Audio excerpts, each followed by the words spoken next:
the county that we do have, that is Turkana. Just getting a report from our panelists as well, just raising questions on the support for the Senate and how right now devolution has actually brought a discernible difference as far as development is concerned in the counties.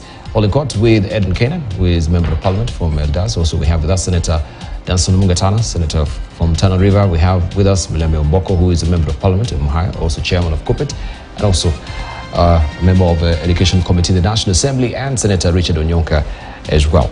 Okay, before we took a short break, we were on new Danson Mungatana. Yes, I think there's a point I wanted to put across. You know, it's a different. I'm not a member of the Education Committee. You're not on board? Okay, a point of order. Thank you. I've always associated I you was with there and left, and I don't think it's correct to continue. Okay, you were there. Good. So you are still an associate member. He's a fellow. There's a thing about, it is bad for you to be denied resource allocations, you know? Like we have said, some of our areas were not whatever considered in terms of putting money there. But it is even worse for resources to be taken from your area. Now naziona hivi zikipita and you get nothing. You know, we went to Loyangalani as a Senate Energy Committee, and we saw live how wind power is generated by the Turkana wind power. And they have all these big machines running and whatever. But that wind power which is generated there is not helping. It is taken all the way to Suswa, you know, to the towers in Suswa. The locals are not benefiting. The locals are not getting not anything. And you can see. So they were telling us every time we go to have these community management meetings, the first question they ask us is, how can you be exploiting our resources and we have no electricity? And then they come back and they tell us, look, we tell them that, you see, we are producers, we are not distributors. So you can also see that the way the whole structure has been set up, it's very exploitative of some of these regions. And I think we need to look afresh at how exploitation of resources is being done to the disadvantage of people. We went to Lokicha as Energy Committee also. Oil was extracted from some of the oil wells that were deemed commercially viable through the Tulo company, you know. And the people saw the oil being taken away. You know, they saw the lorries, they saw what. And then, okay, so where's our share? No, that was for testing. It is not the one that we have agreed. We cannot discuss shareholding. So there's something very, very bitter about how resources are being exploited, not alone allocation. So I think we need as a nation to agree that something needs to be done about this area and the whole structure of exploitation of resources. We need to do something. But what about the park they had that for every extraction that is done, at least 0.5% should be going to the locals? You're right. Is that so the story changed. They said, no, that one was for testing. That one was the crude that came out at that time was for testing. It wasn't part of that. Since they sunk those drills up to now, it's always been testing. Yes. Yeah, that was testing. So now people are asking those questions. So I think the bigger question is, we must agree that when we are doing frameworks of exploitation of resources in some of these areas, we must not only deliberately put resources there as a government at the national level, but we must also make sure that when we are exploiting resources, agreements must be drawn in such a way that local communities are able to benefit. I just wanted to make a quick one on how, as a senator, we would do our work. Honorable Kenan knows that even them, the areas that they are oversighting, they have problems because they are dealing with ancient reports and so on. The system of oversight is not real time. That's the reality. You have a system that says Auditor General must file a report first before you can say anything about it. So even that needs to be given a second look on how we are supposed, because the parliamentary system of oversight is not real time. So we need to relook at how we are going to do it. But I want to say that devolution as a whole, just like what Honorable Kenana said, has made a big impact in some of our areas. We didn't have any tarmac at the headquarters, but after our first governor left, he left us with tarmac in Hola. He left us with lights in the city. Now, when you go there, you see it is actually the headquarters of a county. Previously to that, we never used to have things like that. So we must make devolution work. There is no backpedaling. We must make it work. And I think it is a challenge to all of us. Thank you. And the issue of oversight, remember, both parliament means Senate and National Assembly. We must, all of us, take charge of our counties in terms of oversight. It should not only be left to senators. It should not only be left to the members of county assembly. Thank you. Maybe I think there is one aspect which my brother, I think for parliamentary committees and the way they're working is that we have two different committees. We have departmental committees that's supposed to be hands-on, everyday activities. And then we have audit-related committees. I think what my brother is alluded to here is the one that waits for audit-generated reports is the financial committees, like the public accounts, PIC. But these other committees, you have the mandate every day on administration, on finance, on everything.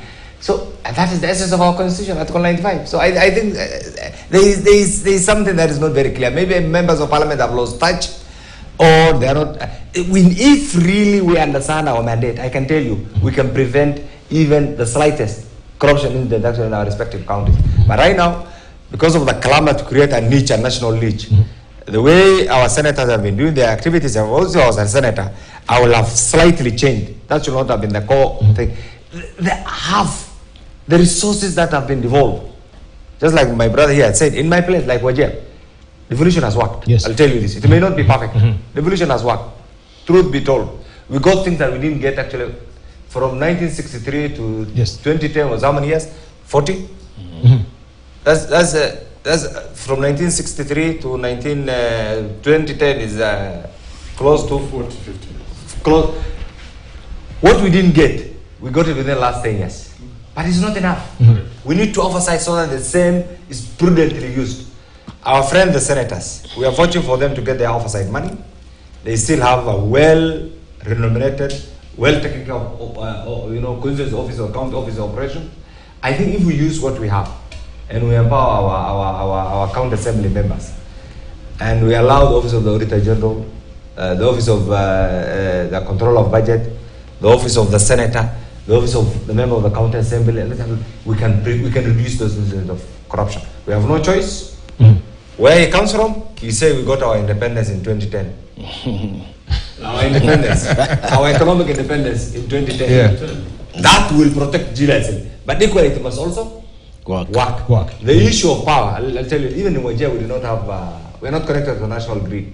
And you can imagine Wajir can be the epitome of solar energy. If you have solar farms there. If we have solar farms. These are the pitfalls of our policies. This is why right now we're asking the Minister for Energy, or those are the people who are in charge of energy. You do not need to wait for every time that when there's a national breakdown, you look towards Uganda to find out what has happened. We need to generate solar. The world has gone solar. The world has gone solar. Bring the biggest solar generation facility in Wajir, and that will be enough for the whole country and even enable us export. This should not be left out. That really we have to improve and increase oversight at the county level. But we need to empower the MCAs. The MCAs whom we talked about as being sometimes illiterate, and I doubt it if they are. Those are the guys who really need to be empowered. If they get their independence and they are resourced to also oversight, and they are taught, like we heard from Senator Onyonka, to know that they are not workers of the governors. Did I hear you say that? Yes. They believe so. Once they know that they're independent, they are resourced.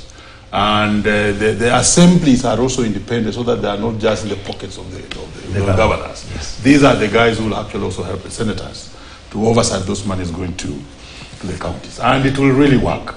But once we are still slighting the MCAs, because right now they are not being taken that serious. And you can see at one time they were almost going on industrial action, which will never happen really. They were closing down those. You know the reason why they still have Forget about that. Well, unless we do that, those are the guys who will really put the governors on toes, and helped by the senators, this thing will work. I also wanted to indicate that also from where we sit, if we look like we are only narrating stories of what happened, and also look like we are complaining. And I heard you say, talk about complaining. Lamentation is the smallest book in the Bible. So no, you are not right. I want to be the poster child of lamentation. Philemon is one chapter. We are taken as very serious people who are at a very privileged level to change this. Yes. So we really need to also focus on changing them, and not just lamenting and telling the stories of how it happened. Because like what we are explaining is all over. The tourism sector, the Maasais are complaining, how much are we getting out of the tourism.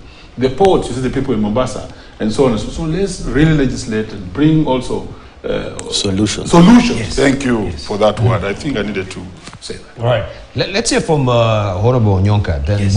how then can we harmonize? Because we have the Chepkonga bill, the House Representative bill that is, I think, on the floor of the National Assembly right now, the bicameral bill that is meant to harmonize.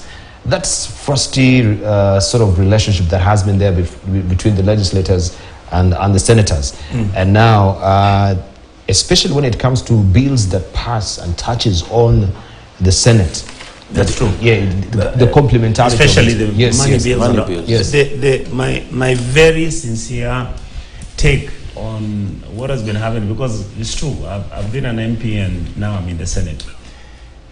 When I was a member of Parliament, the common take, the common feeling that was being discussed and the issues that we were discussing were on how we felt at that time, and lo and behold, personally I would say I was completely wrong, that the Senate was actually encroaching on the National Assembly's responsibilities.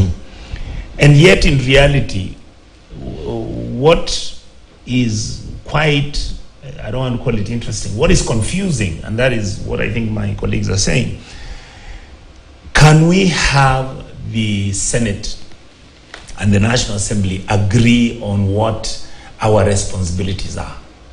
And I would really want to plead with my colleagues in the National Assembly that if, thank you, if, hold on, if we wanted the smooth running and smooth effect on our management ability as either the Senate or as the National Assembly, let us have clarity about what the responsibilities and the positions of each house is going to be. To me, if the politicians want to make the Senate an up house, I don't think it changes much, other than creating a clarity in terms of what is our responsibilities, other than impeaching the president and making sure that we handle the revenue allocation arrangements to the county governments and all that. That being one of the major positions that the Senate should have. But the question is, we should begin to ask ourselves, are we overstretching our mandate as the Senate, for example? Are we moving on to discussing issues of foreign affairs as a house? Is that relevant to what our responsibility is meant to be as the house? And we have to be honest about it. You see, I find my colleagues always, I mean, people feel like, oh, we shouldn't do this, but this is, no, let us just be clear. Let us agree on what it is that the role of the Senate is going to be. Let us make sure we give the responsibility to the National Assembly on what they're supposed to do. And also, Dibal, the other issue I wanted to bring forth so that there's clarity. The Senate's role as the oversight outfit has been weak, either by default or by design. Why do I say so? As a senator, I have not had a chance. If you look at the senators who are there before me or before us, those who have come in as the Senate, they didn't have the Senate Oversight Fund. They didn't have even an office. I mean, right now, when I drive myself, I go to Kisii as a senator, I don't have an office where I sit, all right? I don't have the team of people that I have who work for me, their job is really to run my office as a senator, and it ends there. All right, the governor does not have a legal framework or doesn't understand, even the members of the county assembly, they don't understand what my role and what my responsibility is going to be. And that is why for us now in the Senate, what we are pushing for is to have this point very, very clear. Number one, I noticed that members of the Council of Governors, majority of the governors are actually beginning to accept that we have a responsibility and we must oversight them. What they are not clear about and what they are saying to some of us, like me, when I speak with some of the governors, they say, can you come up with a framework so that then I know what you are going to do and how you do it? For example, I shouldn't drive from Nairobi, get to Kisii, and get to the county assembly and call members of the county assembly or call the chief secretary from the office of the governor and start asking them questions. No, there should be a normal procedural programming arrangement where certain individuals will come and answer some questions, which then if I feel they are not fulfilling that responsibility, then I can now upscale it to the next level. What is the responsibility of the oversight? What is the responsibility of EACC? What is the responsibility of DCI? What do we do? For example, when we went to Turkana, we sat, we went through the books and everything.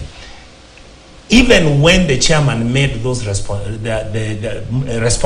even when he articulated the issues that we found on the ground, I can tell you that even the recommendation, unless we come right back, then we're going to the House and we're going to sit at committee, then we're going to, once the report is drafted and presented on the floor of the House, that recommendation is then when it picks. Thank you. So the question is, at what point can we actually make a recommendation that yes, ESCC, DCI, Auditor General, Control of Budget, can you come in as a team and tell us exactly whether, should we have these institutions telling us that yes, you can now actually make a recommendation that these people need to be arrested or taken to court, or should we allow the other institutions to deal with that separately? And yet we then found out when we were in Turkana that we asked, there's a wonderful lady who's with us as a liaison office with the ESCC team, with our committee, and we asked her, why have you not checked or even raised this issue? There is no memo you've drafted, there is no letter that has been written. These are reports which have been there from 2019, and there was no answer. But when you talk to the members of the county assembly, and I met some incredible individuals, they were telling us what normally happens is the teams come, Auditor General, ESCC, all these people, they look at all the books and everything, whatever they find, and according to them, and I want to accept what Kenan said, Honorable Kenan said, I don't want to pass aspersions against those individuals, but you find some of the MCAs saying, when the team comes, money exchanges hands and they drive away. And that has been happening for the last 8-9 years of devolution. So these are, to me, the issues that now we must engage in. Thank you. Yes. So even the institutions are the weakest links over there on the ground. What role do these institutions play in order for us to actually solve the issues that are coming out? Right. Yes. So I want to gravitate the discussion right now from, of course, the Senate and the National Assembly to what is happening, especially with on the party list level. Because last week there was a development. I can see Kenan as if you have nothing to... something is popping in your... Something, because I had the privilege of serving in the Parliamentary Service Commission for 3 terms. I think there's something that we need really to make very clear. The members, first of all, we have both the senators and members of the National Assembly are members of Parliament. The members are funded. Their office operations, the constituency offices, the county offices, and I can tell you the history because I've been the architect, they are well funded. I do not want to contradict my brother here. It's well funded. It's up to you as a senator, as a member of Parliament, to decide how you structure your office. But what we need right now is to allow the senators to get more funds to oversight the entire county, because that is limited. Okay? And that clarification is there, because when you say they are not funded, the member of Parliament is funded. It's not the member of Meshma, you know it. The member of Parliament of 1997 or 1992 and the member of Parliament 2023 are completely different. And Honorable Kainan, the clarity I wanted to make was this. I'll give you an example. The amount of money that you've given Honorable Mugatanda and me as my office management fund was money that you give an MP. You give an MP who has one constituency. That is true. What do you do with me who has 9 constituencies and you give me the same money? That's true. And now you are saying I'm fully funded? That is Please true. clarify and tell Kenyans that yes, there are issues about the funding of the role of a senator. Yeah. But you give me the same amount of money that you're giving an MP who has one constituency. That is a one size that is true. fits But the all office, for all the yes, legislators. that is true. That is why we're talking about the Senate Oversight Fund. Yes. But the office, the way the office, it's up to you to decide. They have structures, it's funded, and we borrowed this from America, from the US Congress. So that I'll leave it there. I do not want to bring but I must bring also further clarity that both of you are right. In terms of facilitating the offices of the members of parliament, you did very well as a commissioner. Yes. And indeed, what Senator is saying now is money specifically for oversight. You know that even members of parliament, when it comes to oversight itself, is 1% of those monies that they are allocated to them. And that's been very small for them. So really, the Senate needs a specific fund. That's true. Oversight. I support that. I've always supported. And equally, members of parliament need that oversight. If you look at even the commission decisions, all along, that has been my take. And we passed it actually. Only that when it comes to the National Assembly. And that currently... Even my brother here was in the National Assembly. Again, when that thing was rejected in the National Assembly, he was in the National Assembly. My brother here was also in the National Assembly. No, it's true. He was part of the rejection. And for clarity, okay, they currently don't have proper oversight funding. That's what we are trying to do, and it should be done. So that now when we speak to them the way Senior Kainan, is the ranking member, is speaking to them to isolate themselves and oversight the counties, we can actually tell them, my friend, we have given you this oversight funding. And I think it's now going through parliament. But there's something my brother has said, which we must also address. And I'm glad that is going to be the solution. There has been this issue of jurisdictional conflict between the two houses. I want to go on record that we do not have an upper house or a lower house in Kenya. Yes, it's true. Whoever wants to create anything else will be their own shenanigans. We do not have an upper house or lower house. We have 2 houses of parliament. We have the Senate and the National Assembly. Yes. If we implement what my brother has said here, this ego-driven jurisdictional conflict will come to an end, because right now there are a lot of issues that you will find a committee in the National Assembly is doing, and the one another the committee Senate is doing. We are wasting taxpayers' money. We are ridiculing ourselves. There will be no value for money. These things must come to an end. That is why I want to commend one great legislator called the Honorable Chakonga. That bill will dissect and bring to an end this issue of jurisdictional conflict, so that you know what is expected of a senator and you know what is expected of a member of the National Assembly. And that, I think, should be the hallmark of bringing to an end this hula-baloo that we have had of the fights between the two. Can I say one quick one? I agree with whatever my colleagues are saying. But there is actually, in effect, an upper house and a lower house. And the reason is this. The president, I don't walk on that red carpet because he's worth 6-7 million. So when you are going next to that, the dais, you jump it, you avoid it, because that is your senior politically, okay? Even as a member of parliament, if my senator comes there, he takes priority, you see. Why? Because jurisdictionally, he has more votes than we have. Even if we are doing the same job, for example, I'm just giving a theoretical example that, assuming that I'm doing national defense oversight and you're doing national defense oversight, we are not the same. Just like MCAs. MCAs are also doing oversight, but we are not the same. So it doesn't reduce me to acknowledge that my governor functionally, although we have the same vote base, in fact, I had more votes than him, but functionally, he is senior to us because he's running a government. Yes. But for the president, he is senior both functionally and vote-wise. So this argument, I find it so funny that we are upper house, we are lower house. The fact is, politically, we must acknowledge even if functionally we are doing something similar, you cannot say we are the same. And I never like going into those arguments because I find them ridiculous. I think the way to do it is we agree politically, we are occupying different positions, but functionally, I take the argument Honorable Onyonka here saying, the things like defense, those ones that the president is doing should be oversighted by the National Assembly. Yes. As in the foreign affairs, defense, whatever, those should be oversighted by them. And those ones that Schedule 4 of the Constitution says are done by government, we should create departmental committees and committees around those functions. That is my take. But it doesn't make them senior to us or them junior to us. It's just as politically the respect must be there. That well, this is a senator, to create order, or just to create political order and protocol. That an MCA can't be seated and I'm standing, and I'm a member of parliament. That a member of parliament can't be seated and I'm standing and I'm a senator. Or the governor can't be standing and I'm seated and I'm a senator.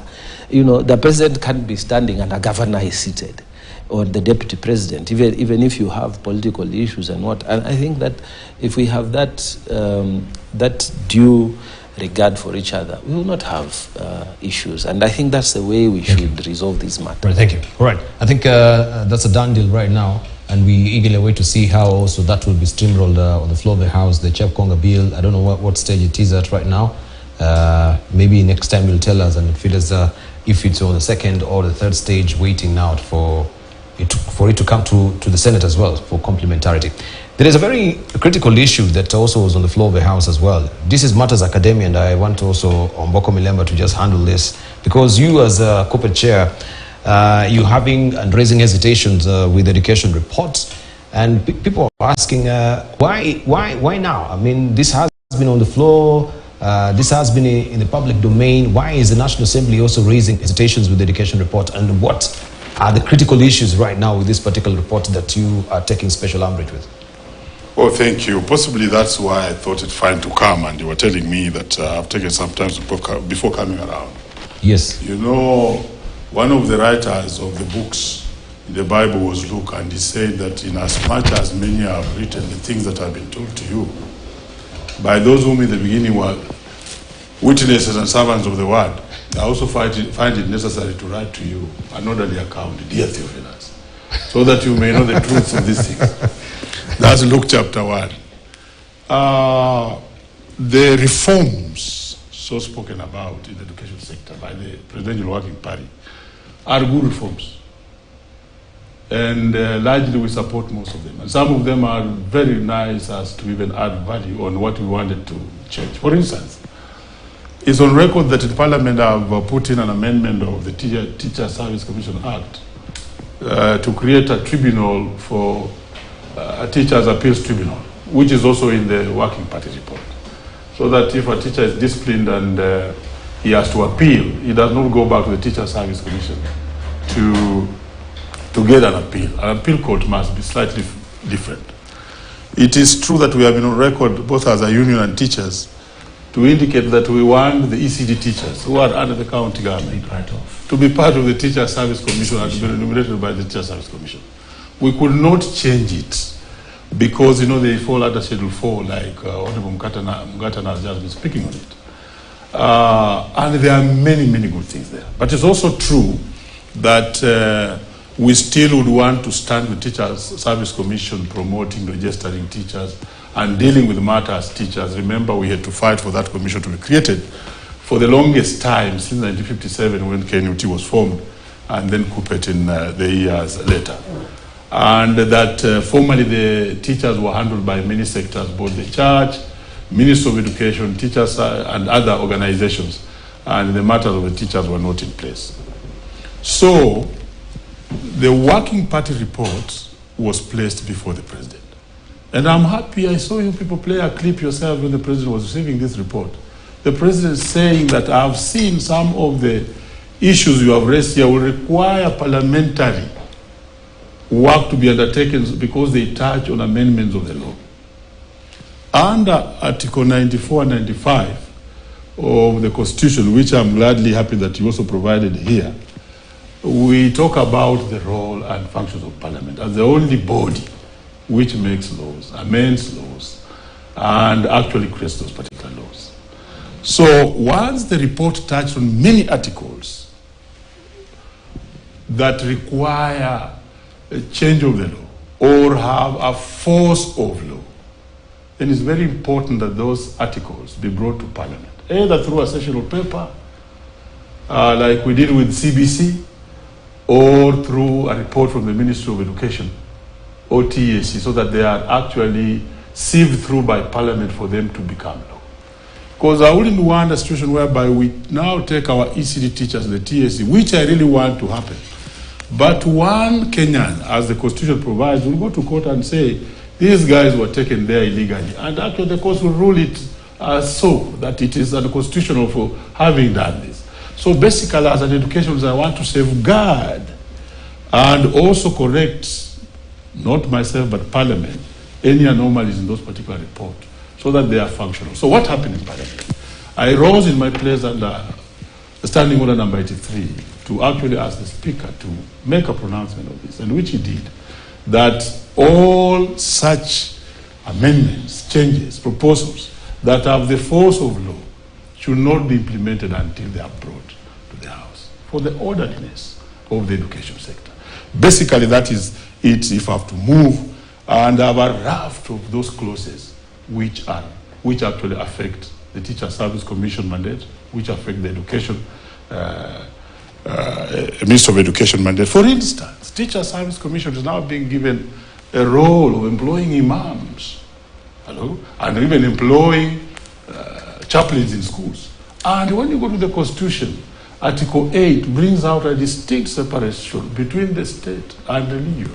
When did the state, through the Teacher Service Commission, have capacity to employ imams and to employ chaplains in schools? So really, those are issues that now require Parliament to deal with, and that's why I am doing what I'm doing as a person who is in that particular sector.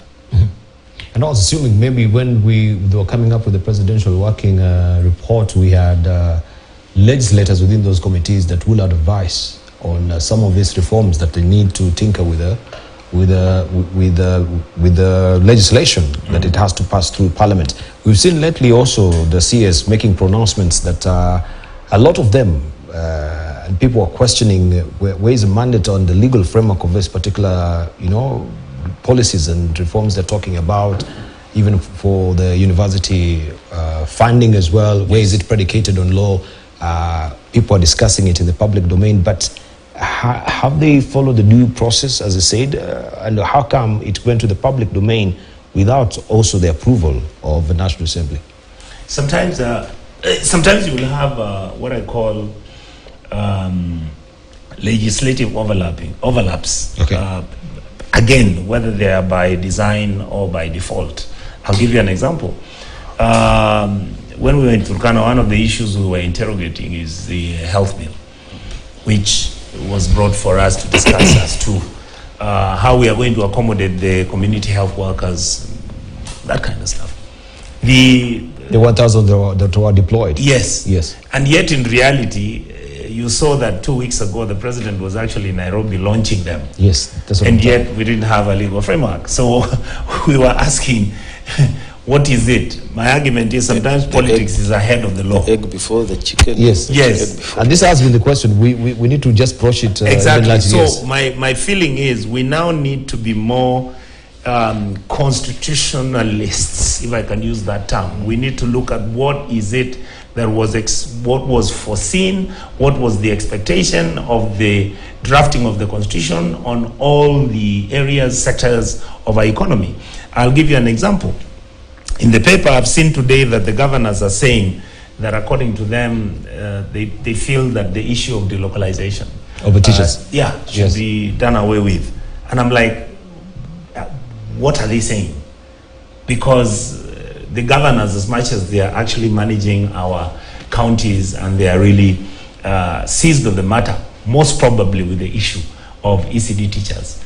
The truth is, as we look at it now, Dibal, I would talk as Richard Nyonka, because I witnessed, I've seen what some of the teachers who are delocalized. In fact, if you talk to them privately, they will tell you that it was the best thing that ever happened to them, because they changed the location, they changed the area, they went out to a new territory, and it changed even the perspective and perceptions.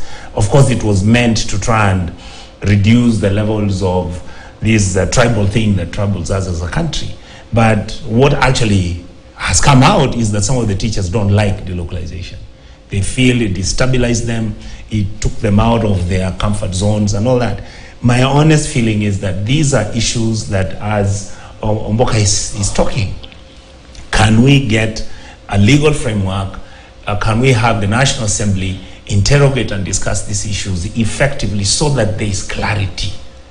The point for me is that all our policy decisions, all our policy engagement is normally not followed up with the legal framework that you need in order for whatever decision you're making for it to be effective, so that when you are implementing, then you have what it takes for us to have a successful, for example, education sector.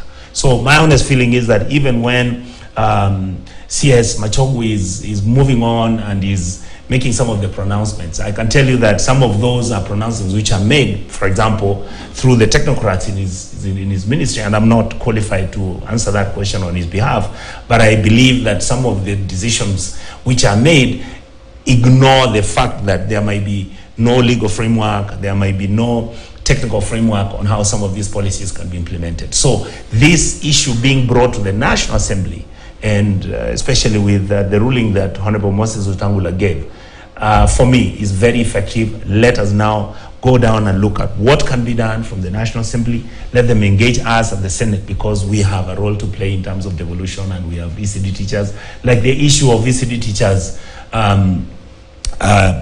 not being part of TSC.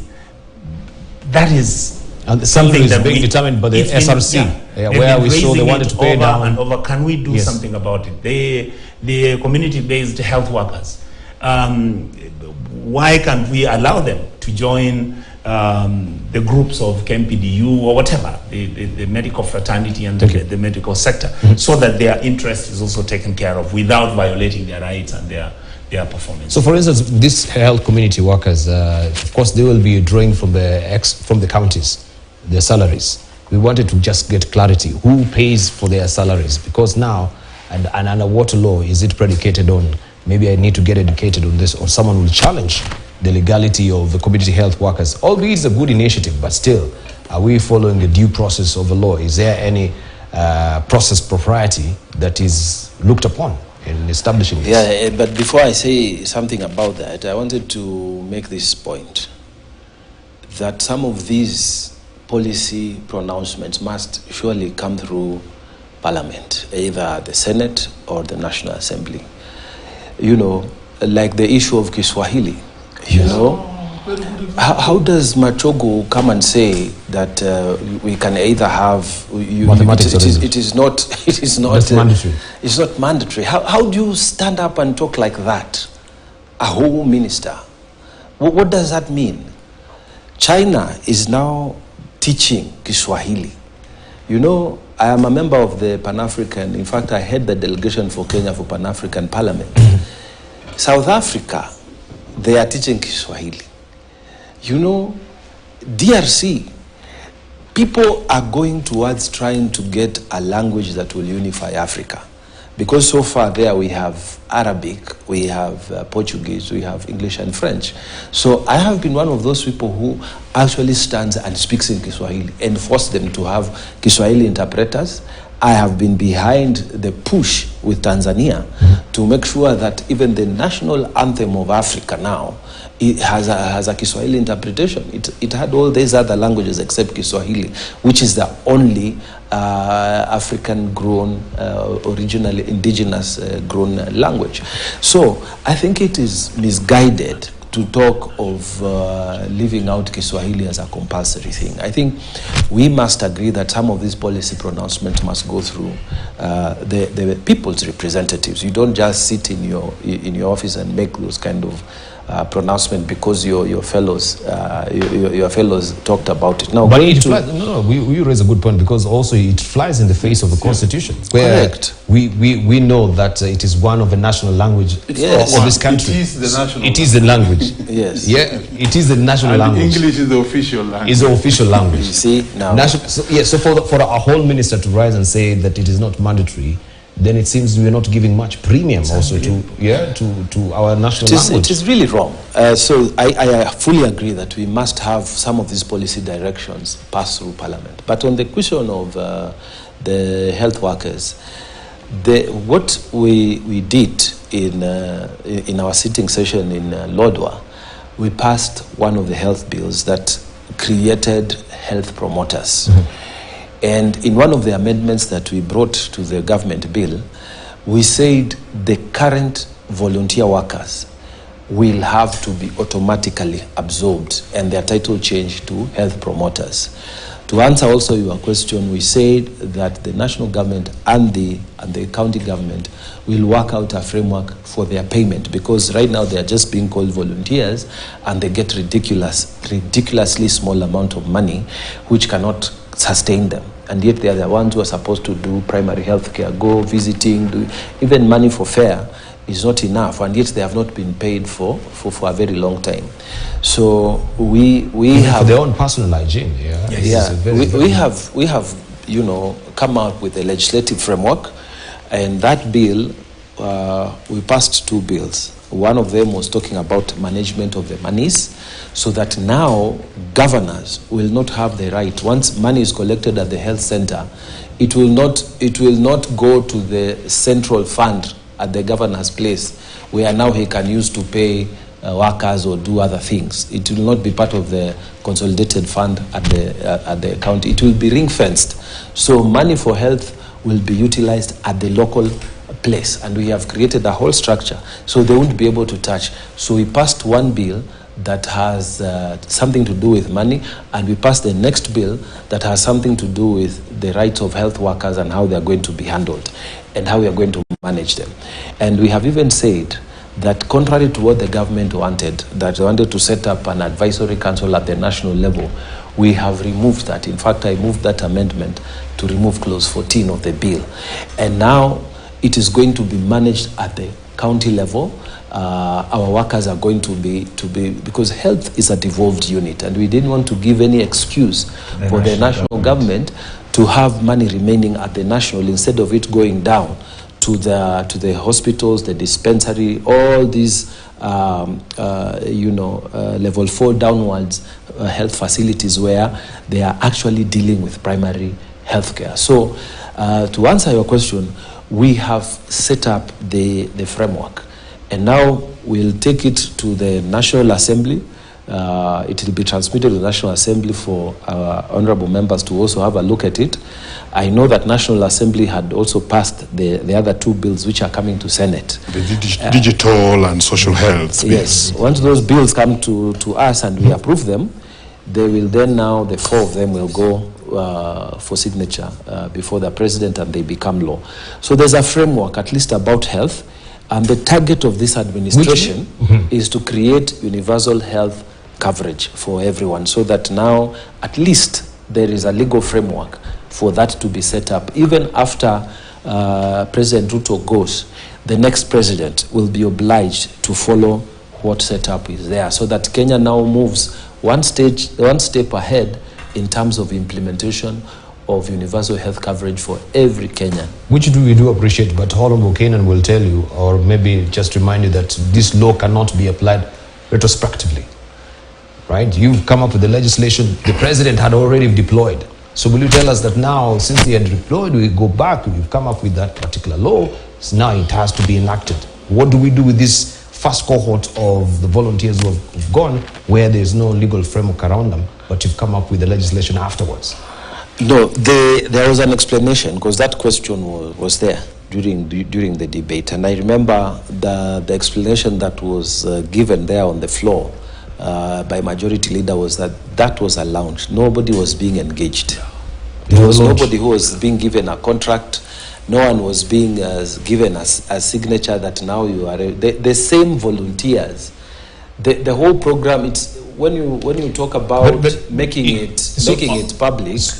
It was in preparation, because we have said in this bill that after the bill comes into it becomes law, that is when now money will become available. You cannot get money without the law being passed. All right. So you this was a launch. It was a launch. It's just like when you do a road. We have volunteers who've gone to the ground.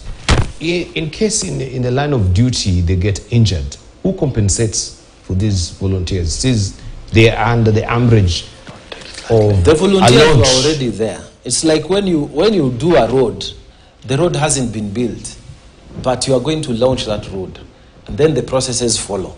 So the same thing, if you go and launch the system to say that current health volunteers are going to be now the new health promoters under the law, it is the same thing. Thank you. So that was explained very clearly, and I think to the satisfaction of the Senate. Right, let me hear from Honorable Kenan.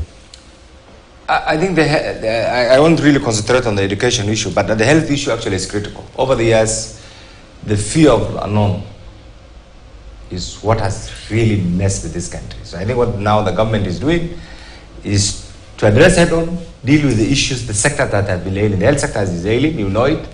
We have a problem, NHS has a problem. The structure of even the way the health facilities were devolved has a problem. There has been some sort of jurisdictional conflict on the provision of both infrastructural facilities, even the mandate. If you look at the workings of the former Nairobi, what is usually called that? NMS. NMS. So what I think is being done right now is to harmonize all this and come up with a workable, universal health facility. And this is something that every civilized country, or a government that is responsive to the desires of the people, will always vote for. So I agree. Of course, some of the things should wait for the final enactment and assent to the law. That is the time when we can competently say this falls within the jurisdiction of the national government, this falls within the jurisdiction of the county government, this falls within the jurisdiction of quasi-government agencies. We have quasi-government agencies. So I think we are yet to reach there. But for now, this approach is good, and I hope ultimately it's going to benefit the people of Kenya. Let me come back to the issue of education. Education is, I will call it, it's everything about a state. There are certain things that we have missed. And I know members of the executive will always want to assume that parliament doesn't exist. Opening chapter, I keep on saying this, and I'm glad that my friend here is a seasoned lawyer. Opening chapter equates sovereignty to representation.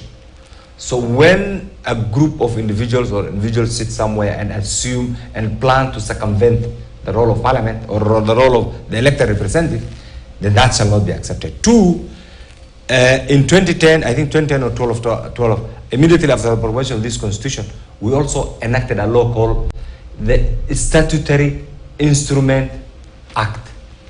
The reason was this. I don't know that we were together in that parliament. I think we were together. The reason was this. We have promulgated a very progressive, generous constitution. And in it, there are so many things that are not very clear. So I would say this, before any instrument in the form of gazette notice, in the form of policy pronouncement, regulations, comes into effect, that must be subjected to a committee of parliament. Delegated legislation. That's delegated legislation. In fact, even the committee was not there then. It's because of that law that we also created a committee on delegated legislation. So ideally, that report should have been tabled before the House. Yes. Committed to the relevant committees. In fact, in my opinion, if I was the Speaker, I will commit it to two committees: delegated legislation and education. And order they sit together. And sit together as a joint committee, sift through it, identify the areas that require statutory amendments, ideas that require statutory, what is it called, policy pronouncement. Look at even areas that will delve into areas that have never been legislated and think out of the box and come up with a report that will guide the implementation of that particular report. Correct. That didn't happen. Yeah. It was discovered too late. It is too costly. And I'm glad that we have a seasoned educationist here. So I think all is not lost. It happened. I'm glad that the speaker has made a pronouncement on this. But in future, let's be a country that believes in the fidelity, the rule of law. Kabisa. That is the only thing that's why today you are sitting here as our chief broadcaster. It doesn't mean that you are no more knowledgeable than me or him or this. But because that is what your role is, or your work mandates you, I must submit when I'm here that you are our chief broadcaster. Yes. Submit. Submit and remain loyal. So I think these are things that we have missed. Yes. And this should send a chilling message. Less separation of institutional roles. And our framers were not foolish. We have the legislature, which is the first arm of government. You may not believe it. But we have the executive, and we have the judiciary, and we have other arms of imagined arms, like the members of the fourth estate. Nobody can deny you that you are one of the imagined arms of. That's why you inform, and what you do affects everybody. That's why every day when we come here, we look at what has been captured, and then we have the members of the NGO community. So I think all these combined, the message is one: let's accept and submit to the rule of law and allow different institutions to discharge their constitutional mandate. That will be safe for everybody. Let me begin by also thanking the legislators who are here. And one of the examples given by Honorable Mungatana is a magic example. As per the Constitution, like you pointed out, the Constitution is very clear about the national language, which is Kiswahili, and then English as the official language. And then the minister comes and pronounces himself that you can do even without Kiswahili. You know, he's already moved to the level of implementation. And that's a matter that requires a constitutional threshold to be determined either by parliament or by court. So it's very important that these matters go through parliament. But I'm very happy about the contribution also of ranking member, Kenan, that not everything is lost. What we are telling them is that bring all these things to parliament and don't move very fast with implementation without following the due process. And let's legislate them, sieve out, and I really support his idea that the matters go to the Education Committee and the Committee of Delegated Legislation. That will actually bring out a representation of what the Kenyans and the parliament do, which is made up of the people's representatives, both Senate and the National Assembly, to actually then rest the matter. So I really want to clean the fears, and possibly that's why I really came here. Among many players who are in the sector and who think that possibly Honorable Mboko Milemba is just standing on a podium to defend his own interests. No. It's both to protect those reforms that are coming to play, because they can actually be quashed by court. Correct. There are only two institutions that can make such a legislation or such a policies and constitution. One is parliament, and two are the courts. And we have no jurisdiction over the courts. So we really must streamline them on the issue of the localization. Thank you. Many teachers don't like it. And it's good that parliament pronounced itself on it. And that is why the teachers are going back home. The faster it's done, I think we have done about, we are remaining with about 20% of teachers to be delocalized. On the issue of these policies that were done by the Presidential Working Party, they also are touching on the independence of some commissions, like the Teacher Service Commission is an independent commission. And it actually falls under the enjoyment of 15, the Schedule 15 of the independent constitutions in the Constitution. So when you are amending their functions, again, you must come to Parliament. You don't just do it like a roadshow action. The ECD teachers, we fully support them going to Teacher Service Commission. But let's regularize. And at best, we can ask even the senators to talk to the governors. You call them the COG, to actually write. So they can also write and surrender. Yes, there's Yes. that option. There's that option. They can write and surrender that, all right, we think this can be moved here. Those are the processes I'm actually instigating that be done, so that we don't follow the long route of a referendum, which is very difficult, isn't it? Very And so on and so forth. And then I also would wish to say that there are also very good suggestions by that report, which to some extent TSC had also been given too much power to act both as an employer and a regulator.